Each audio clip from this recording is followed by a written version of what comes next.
right now in the market that we're still in a market where there's typically multiple offers going on most homes.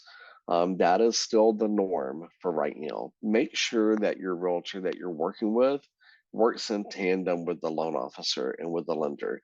Now, obviously, we would be honored to be your lender, and hopefully, we would be able to earn the right to be that. But it's really important to most realtors, and you have to think of things through the realtor that's representing the seller. You have to think of things through their eyes. They would much prefer to work with a lender that is local. We're very much local to this area.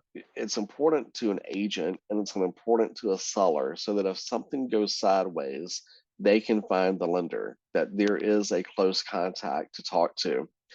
So they look at that as security. Number one, they look at it as security for their seller. But then, secondly, the way that real estate agent is being paid, they only get paid if that house sells. So they're also looking to protect their paycheck.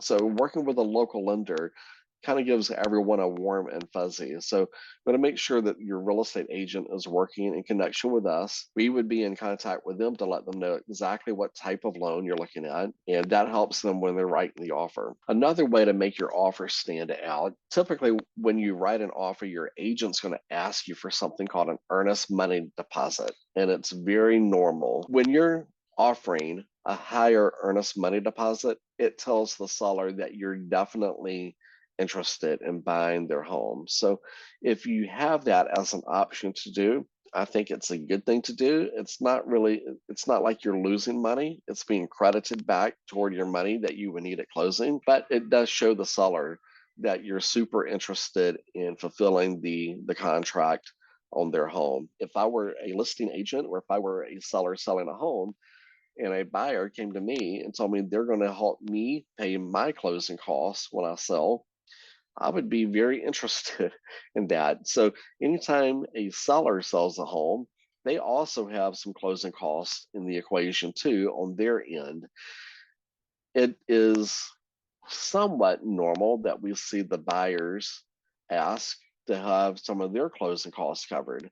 But again, if your finances allow you to, have enough money to bring for your down payment and for your own closing costs, and if you've got maybe a little left over, tell them the seller that you'll help them with $1,000 or $2,000 of their closing costs.